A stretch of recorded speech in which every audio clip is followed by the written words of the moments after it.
I sat in front of the full-length mirror, watching as the makeup artist applied the finishing touches. The morning sun, streaming through the window of the Drac Hotel bridal suite, softly illuminated my pure white wedding dress hanging on its special hanger. The intricate lace patterns caught the light, glistening like angel wings. I had imagined this special day countless times, but the nerves I felt now were beyond anything I could have anticipated. "Grace, lift your chin slightly," the makeup artist instructed. I sighed deeply as I followed her instructions. How much work I had done to get to this day: night shifts as a pediatrician, emergency surgeries, working on holidays. I had gotten through it all for this moment. Mom was by my side, meticulously smoothing out the small wrinkles in the dress. Her movements reflected the perfectionism she had cultivated over her 62 years. My sister, Rachel, was sitting on the couch by the window, frequently checking her smartphone. She seemed somewhat restless. Her striking blonde hair caught the sunlight, creating a striking profile that could have belonged to a model. "Rachel, are you okay?" "Oh, I'm perfectly fine." Her dismissive response gave me an uneasy feeling, but Mom didn't seem to notice, absorbed in conversation with the stylist. I had always accepted Rachel's emotional ups and downs as youthful personality traits. The Anderson family was known to generations of doctors, dating back to my great-grandfather's time in Chicago. We maintained a medical practice, and Dad had achieved success as chief of surgery at a general hospital, performing numerous difficult operations. He maintained strict educational standards, being particularly demanding with me, his eldest daughter. Even on holidays, reading medical books was routine, and time with friends was limited. In contrast, Mom was lenient with Rachel, often telling me, "She's your little sister." And despite feeling the injustice, I continued to care for her. The day I received my acceptance letter to medical school, Dad, unusually emotional, had tears in his eyes. Rachel, however, became sullen, screaming, always, "It's about the older sister," before locking herself in her room. Maybe that's when something started to go wrong inside my sister. Years later, I met Michael. It was in a conference room at the Children's Hospital in Chicago. I still vividly remember the day we met during a medical malpractice consultation. The atmosphere in the room seemed to change when he walked in, his 6 feet 10 inches frame of Anderson. If I could review these documents, yes, Sister Crawford. Weekly meetings continued, and we had chance encounters in the coffee shop. Little by little, I was drawn to his depth of knowledge, cultivated at Princeton and the University of Chicago. Then came our first dinner date at a small Italian restaurant in River North, Chicago. He smiled shyly. A doctor and a lawyer, an unexpected combination. No, but both professions help people. Those words touched my heart. His sincere look and his kind smile, his honest nature, and I instinctively felt that he was the one. He was something beyond his position as a medical malpractice attorney. I was attracted to him as a person. I turned my gaze to my reflection in the mirror. My shoulder-length brown hair fell in elegant waves. My makeup was perfectly done, and the tiara that Mom had chosen cast a soft glow.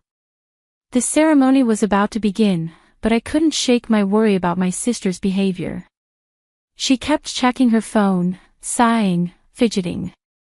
"Rachel, really, are you okay?" "I'm okay. Don't worry. Today is your special day, right?" Something was hiding behind those words, the hollow reply, and the unnatural smile. Suppressed anxiety spread in my chest. Today was my special day. Everything would be okay. I wanted to believe that. The heavy doors of St. Patrick's Church swung open, and the majestic sound of the pipe organ filled the air. The Gothic-style church, with more than a century of history, seemed to radiate a special glow. A crimson carpet stretched straight toward the altar. White wooden pews on either side seated 200 solemn-faced guests, medical colleagues, legal luminaries, social elite. The weight of their gazes felt like a burden on my shoulders. Pure white roses and baby's breath profusely adorned the altar, and the light streaming through the 65-foot stained glass windows cast rainbow shadows on the floor. The stained glass windows, crafted in 1912, vividly depicted the compassionate expression of the Virgin Mary. As we finished the final check in the bridal waiting room, Dad offered me his right arm. At that moment, I felt my heart pounding. His arm was both strong and delicate, a testament to the thousands of surgeries he had performed as a surgeon. Through my veil, the scene before me seemed like a dream. At the end of the hall stood Michael in his dark navy tuxedo. He looked as if he had stepped out of a movie scene. His proud expression slightly eased my tension. Mom smiled in the front row in her emerald green dress. She looked too elegant to be 62 years old. Next to her, Rachel, in contrast to her earlier fidgeting, now sported a perfect smile. Her champagne gold bridesmaid dress enhanced her beauty even more, but her hands were shaking slightly. "Dad," I whispered, and he nodded softly. My father, always strict as a doctor and chief of surgery, had tears in his eyes today, a reminder of the day he first found out about my acceptance into medical school. With the melody of the organ, we began our slow walk. Mendelssohn's Wedding March resonated in this church built in 1846. Feeling the gazes of the guests, I took each step towards my new life. Before the priest, Michael and I exchanged our vows. Our hands placed on the Bible felt the warmth of each other. "I swear to love you, honor you, and cherish you." Michael's voice trembled slightly, unlike his usual confident demeanor in court. "I swear to love you, honor you, and cherish you." My response was received with warm applause throughout the church. Through my veil, I could see Mom wiping away tears in the front row. After the ceremony, in the limo taking us to the Drac Hotel, Michael gently took my hand. Outside the window, the Chicago skyline glistened in the May sunlight. As I drove north on Chicago Avenue, we savored the anticipation of our new life together. We are married now. This is the perfect day. In the back seat, Rachel was watching from her phone. I couldn't help but feel uneasy watching her fingers dance across the screen. What was she texting, and with whom? The Coast Room, on the top floor of the Drac Hotel, established in 1920, was luxuriously decorated in gold and white. True to its name, the crystal chandeliers cast light like stardust from the ceiling. 20 round tables, each with 10 guests, with centerpieces of white roses and hydrangeas, created an elegant ambience. The pure white tablecloths shone, the china perfectly neat, and rows of premium champagne completed the picture. Everything was perfect. When the staff finished serving the lobster main salad, Dad stood up to toast. The room fell silent. "Thank you all for joining us today. I am proud to have raised Grace to become an excellent doctor. Since childhood, she has found joy in helping others. I couldn't be happier that she found Michael, who shares her dedication to serving others." It happened just as the cream of tea was being poured. Suddenly, Rachel stood up unsteadily, grabbing a glass of champagne with a trembling hand. Her cheeks were unnaturally flushed, her eyes fixed. "Can I say something too?" After taking the microphone forcefully from a staff member, Rachel showed a defiant smile. At that moment, a chill ran down my spine. Instinctively, I felt something terrible was about to happen. "Hello everyone, I'm Rachel, the sister." Rachel laughed happily, an unnatural and painful laugh behind her perfect smile. Of social media influencers with 50,000 followers, an unusual tension lurked. Today, our dear sister married a wonderful man, but we all forgot to introduce tonight's service staff. The room fell silent. Even the chandelier light seemed frozen at that moment. It's perfect practice for being a bride, no? After all, that's the only kind of job suitable for my elder sister, right? Freezing air, confused expressions of the guests, Dad's voice, and Mom's pale facial expressions could be seen. The anger of the bridesmaids throughout the room was palpable. Then Michael slowly stood up, with calm movements but somehow emanating authority. He pulled out his smartphone, the same cold and determined expression that he wore in court as a medical malpractice attorney. He nodded to the staff, and a large screen descended to the front of the room. Then let me make a surprise announcement for my sister-in-law. At those words, Rachel froze. The color drained from her face. Her champagne gold dress reflected the light as if to reflect their fear. The guests watched with interest to see what would happen. My heart began to pound. I could guess what was about to happen, and I knew it would not be an easy event. The start sound of the projector echoed in the silent room. The lights dimmed. The Gold Coast room of the Drac Hotel took on the atmosphere of a luxury movie theater. The crystal chandeliers dimmed to a minimum, their soft glow illuminated the tense expressions of the guests. Michael maintained a perfect posture as he stood.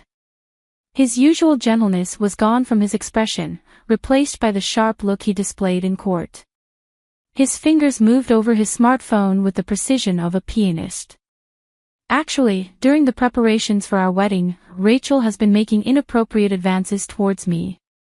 As she uttered those words, soft gasps could be heard in the room. Mom covered her mouth with both hands, and Dad squeezed his eyes shut. I have saved all the evidence I like to share. Michael's voice had a professional resonance, completely controlled and devoid of emotion. The first image appeared on the screen. It was a social media direct message screen. The first message, "Don't you think I'm more attractive than my sister?" was sent at 2 a.m. The next message, "Do you want to meet up in secret?" "I won't tell anyone." That was the night of our engagement. And then Big Sister would never understand me. A message from a month before the wedding. With each change of screen, more color faded from Rachel's face. The champagne gold dress now only served to highlight her quivering body even more. Shocking was the evidence that followed: inappropriate selfies sent late at night, provocative poses with captions like, "What do you think?"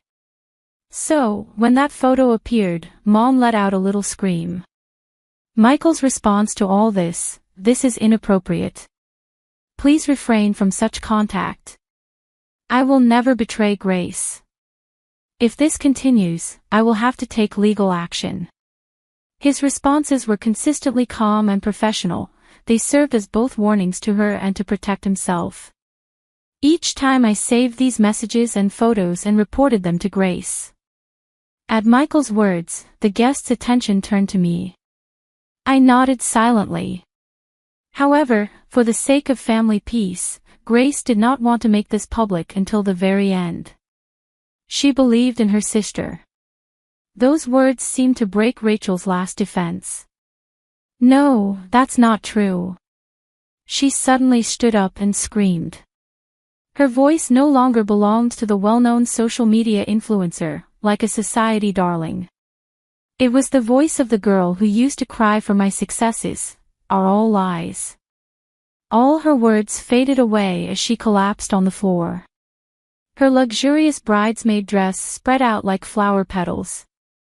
"I hate you, Big Sister." The room held its breath at this sudden confession. Always perfect, always loved by all. I was always in the shadows. With makeup running down her tear-stained face, Rachel screamed. Only this person wanted to steal, only this person.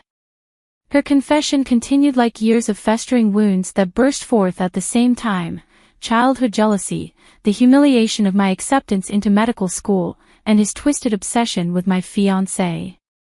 The room was enveloped in complete silence. 200 guests froze. The light from the chandelier continued to softly illuminate the scene. The expressions of the guests mixed shock with sympathy. The medical colleagues wore expressions that suggested a professional outlook, while the legal professionals wore stern faces, understanding the legal gravity of the situation. Our parents' reactions were as contrasting as two different tragedies. Dad struggled to maintain the composure of his years as a surgeon, but his hands shook slightly. Mom apologized repeatedly while covering her face with a handkerchief. Our way of raising them, I'm so sorry, we're so sorry really. The bridesmaids showed mixed expressions of anger and sympathy, seeming unsure of how to react. The festive atmosphere of the wedding had completely disappeared. My voice broke the hellish silence. I slowly stood up, my wedding dress whispering. Parents, Michael, and Rachel watched attentively, holding their breath. Rachel, let's get this over with.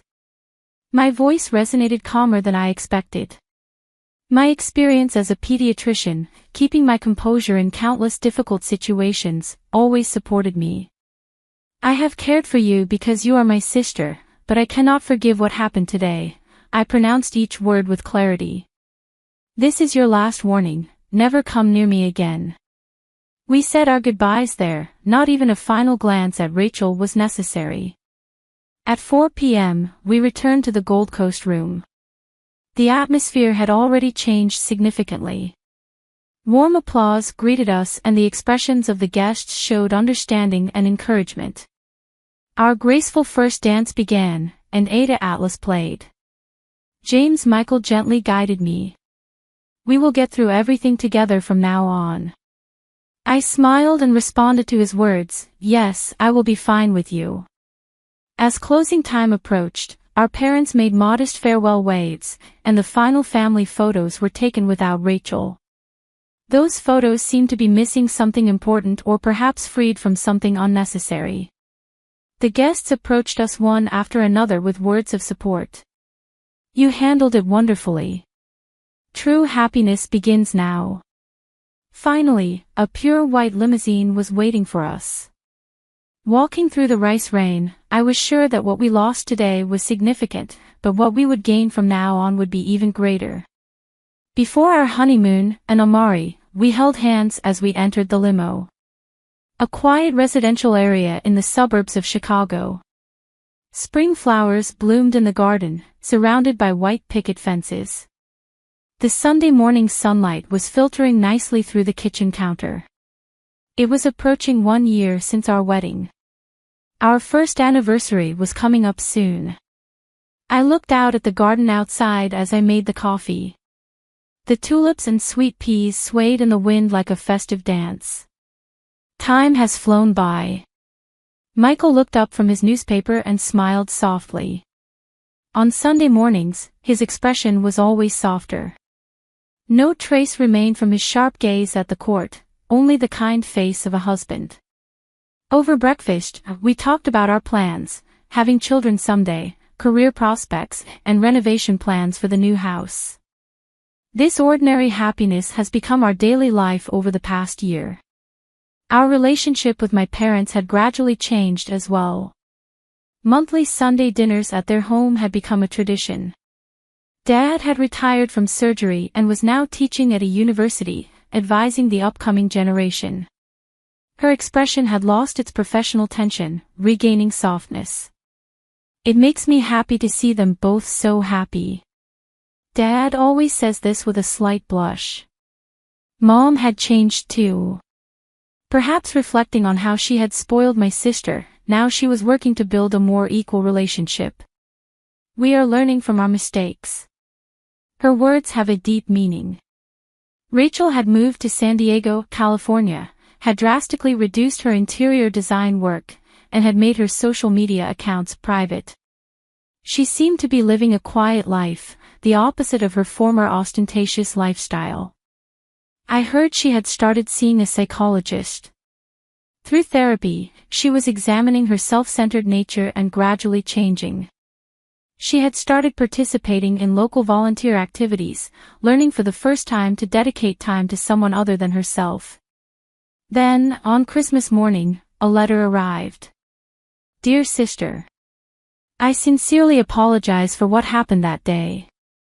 My actions were unforgivable.